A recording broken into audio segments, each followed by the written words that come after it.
Salut à toi et merci de me rejoindre pour cette pause café. Alors pour ceux qui utilisaient le Blender Game Engine, la nouvelle de l'abandon de ce moteur dès la version 2.8 par la Blender Foundation a été assez rude. Pour ma part, je trouve que c'est une décision prise de façon assez unilatérale, sans vraiment prévenir, et qui ne prend pas en compte les milliers de développeurs qui utilisaient ce moteur. Il y avait même des concours de jeux autour de ça. Il y avait quand même une sacrée activité derrière le Blender Game Engine. Alors plutôt que de pester contre la fondation, on va tenter de faire contre mauvaise fortune bon cœur. Bah oui, j'ai écrit un livre sur le Blender Game Engine et je me suis investi moi là-dedans. Bon, alors d'un côté nous avons Eevee, le nouveau moteur de rendu temps réel de Blender, qui prend en compte un rendu de type PBR, Physically Based Rendering. Bon, c'est très bien, mais pas l'ombre d'un moteur de jeu derrière ça. C'est juste pour le rendu. Il semble d'ailleurs que Blender va plutôt se concentrer sur son modeler maintenant, excite les moteurs de jeu. De fait, y a des projets comme Armory qui sont très intéressants, mais qui demandent de réapprendre. C'est un moteur de jeu plus ou moins bien intégré à Blender, oui, mais qui n'utilise pas son système nodal, par exemple. Vous savez qu'un moteur de jeu, c'est plus qu'un moteur de rendu. Il faut gérer les périphériques, il faut un certain nombre d'algorithmes qui aident à la création d'un jeu. Il y a pas mal de choses, si vous voulez, autour. Et donc là, Blender ne l'aura plus. Bref, heureusement, il y a Findus. Ah non, là, je sais même pas d'ailleurs si ça existe encore, cette marque.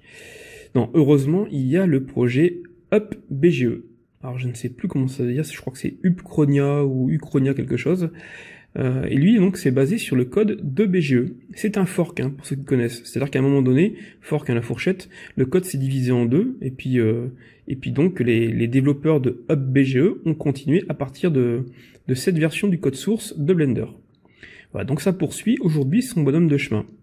Et c'est plutôt une bonne nouvelle, car libéré des chaînes de la fondation, qui ne faisait clairement aucun effort pour améliorer le Game Engine, ça faisait des années que ça traînait, eh bien ceux qui s'occupent du UpBGE ne font que ça, eux, de leur côté. Enfin, ils font que ça, non, je suppose qu'ils ont d'autres activités, mais je veux dire, eux vont se concentrer sur le Game Engine. Alors je vous en avais déjà parlé sur le blog, le projet a été lancé en septembre 2015 par Portery Tristan, un des développeurs qui travaillait déjà sur le BGE, et quelques amis à lui. Alors je ne sais pas si un jour on peut s'attendre à ce que Eevee soit supporté par UpBGE. Comme il s'agit d'un fork, les codes vont prendre probablement des directions différentes, mais on peut s'attendre aussi à ce que le projet UpBGE intègre également des évolutions à partir de la 2.8. Voilà, ça va dépendre des développeurs, ça va dépendre de la facilité avec laquelle certaines nouvelles fonctionnalités vont pouvoir être implémentées. C'est pas évident, vraiment pas évident. Donc on verra bien.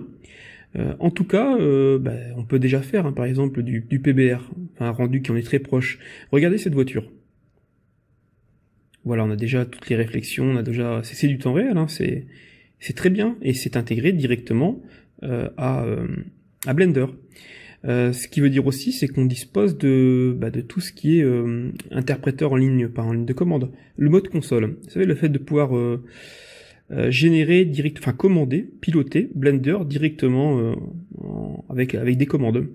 Donc sous le Game Engine. Alors regardez là quelques lignes qui ont été lancées. Voilà, donc là c'est tout le côté justement interprété temps réel.